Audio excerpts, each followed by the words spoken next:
No matter how many times I see this scene since it aired yesterday, I just can't help but feel just sadness, deep sadness within myself. And when I read this for the first time in the light novel, everything that this anime provided is what I imagined in my head. And I legitimately am so happy that the animators did this moment justice within the show.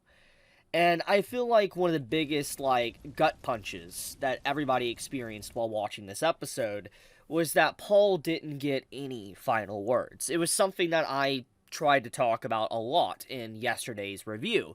And I said that mostly, or most of the time in literature, you have a character that's potentially about to die, and let's say they take a fatal wound or something, they'll say their final words, even if it might seem unbelievable how they're able to talk as much. The final words are more as a farewell to the character as well. A farewell to let the audience know that, yes, this character is officially gone.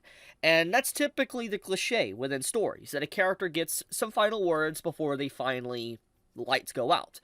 But Paul was not given that. Paul was not given that cliche. Paul was not able to say what he wanted to say in these very final moments. And these final moments are crucial because depending on your actions, depending on what you do, is what people are going to remember you by, especially if they watched you die.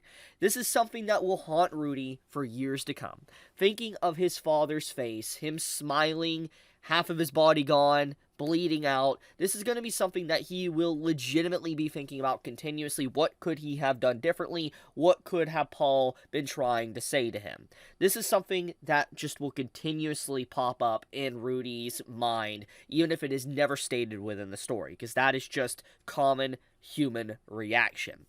Now, one thing in particular about this scene that I think, is now gaining a lot of traction and people are finding out about is that there actually was a CD disc drama released for that scene, and actually gives a lot more content that the anime did not show. And to kind of give context here, basically, we actually got to hear Paul's thoughts in his final moments. This CD drama here, I'll have this linked in the description as well if you want to check it out for yourself, but I'm going to play it, don't worry.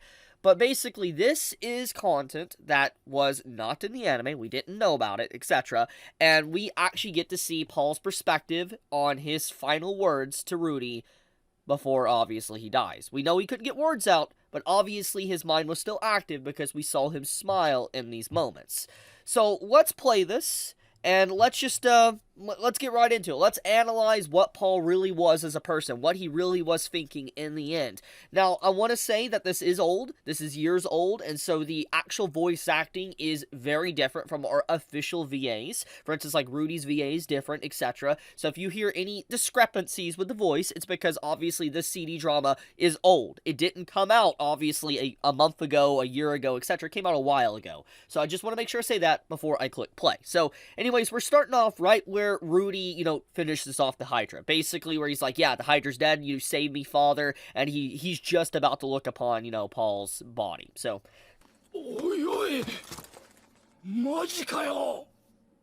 everybody realizing.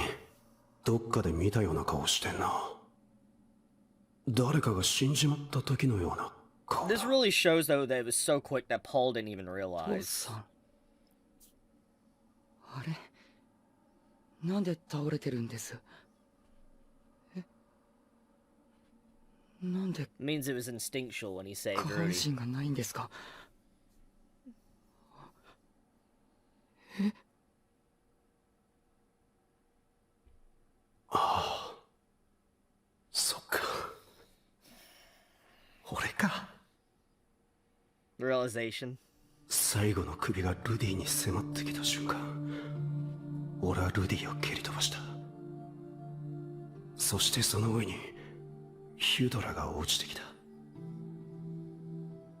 俺の下半身は一発でヒュドラに食われてなくなっちまった。 Imagine the realization 治癒魔術じゃ治せねえ。 like there's nothing you can do like that. Oh, remember, he can't speak here. He can't even 視 relate 界が words. 真っ暗になってく。息もできねえ。声も出ねえ。俺は死ぬのか。 The terror. せめて It's ゼ making me ニ want ス to が cry, 生きて man. るかどうか I've だ already け know で what's gonna happen. 確認したかったな。 Couldn't even confirm それ Zenith だけ was じゃね alive. え。ノルンやアイシャにもまた会いたかった。学校通ってんだっけか。That's really sad, man. リーレはど It's んな like your 顔し life てか flash for your eyes, just wondering 迷惑 regrets. ばっかかけたけど泣いてくれっかな。 Of course she cried. We saw it. 畜生未練だらけだ。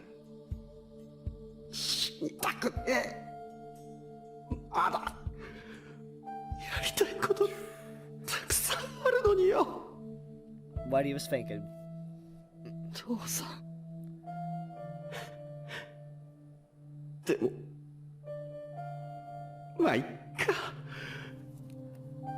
ルディが死ぬよりはよ。 Bro. 元気でな。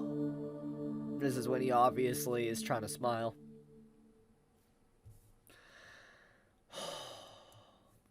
Yo, I'm crying, man. One sec. Let me collect myself. One sec. I'll be right back. Okay. Now that I've collected myself, I think what's really heartbreaking about this whole thing is that Paul, in his moments, he's like, I don't want to die. He's literally like, literally saying to, literally in his head, because he can't get words out, he can't breathe, he can't see, he can't speak anything. He's literally like, I don't want to die. You got to imagine the anxiety. Like, anything that is left with his body, his blood, his heart, that is pumping still, it is so much anxiety, his brain, etc., the shutdown of everything, all of his bodily functions. He's like, I don't want to die, but obviously the end is coming. And then the final moments before it obviously, lights are out completely, and we saw the scene where he smiles through. This is literally the scene where he's like, stay positive. The reason why this scene is really important is because he smiles at Rudy. He wants Rudy to see him smile because he's like, Rudy's obviously still alive. In his head, he knows that Rudy survived, and that's what made him happy. He's like, as long as if my child is alive, everything is going to be okay. That, man, that really hits, dude. Woo, I cannot believe they released this stuff on Father's Day, dude. It is brutal, man, especially when you get the context of, like, of Paul's perspective on this entire scene. It is honestly heartbreaking because it's like, he wonders, like, how life is going to be after him. He wonders how, like, Norn and Aisha is going to be. He doesn't even know if his own wife is still alive, if Zenith is actually dead or not. And obviously, he doesn't know the outcome of what happened at the end of the episode, where, like, she's basically, like, she has no memories, etc. She can't speak. And it's just, like, obviously, all this right there, he doesn't know this, but he's left in a void. He ventures off into the darkness, so to speak, because that's just what happened to him. There's nothing to do about it. He dies. And, man, it is just a truly heartbreaking moment, honestly. And I feel like seeing this scene just gives the context of this episode just so much more tragedy, because it's like it was so quick that Paul didn't even realize that he was dying until he was already dying. Like, he got hit so fast by the Hydra, and it's just like it was instinctual that he saved his son. But, yeah, just, I'm going to leave this video in the description. You can check it out for yourself. But there's quite a few CD dramas, actually, that cover some things that's, I believe, not even in the light novel. Like, there's a whole segment of the CD dramas that actually follow Paul's perspective in the Labyrinth before, obviously, this. So, like, I might do a video on that as well, but, yeah, I wanted to showcase this, because obviously, this part of the series is a very big talking point as of right now, and I feel like a lot of people should be aware of Paul's final words to Rudy before, the lights went out for him. But I'll leave it at that. Thank you so much for watching, be safe, stay healthy, Chibi out.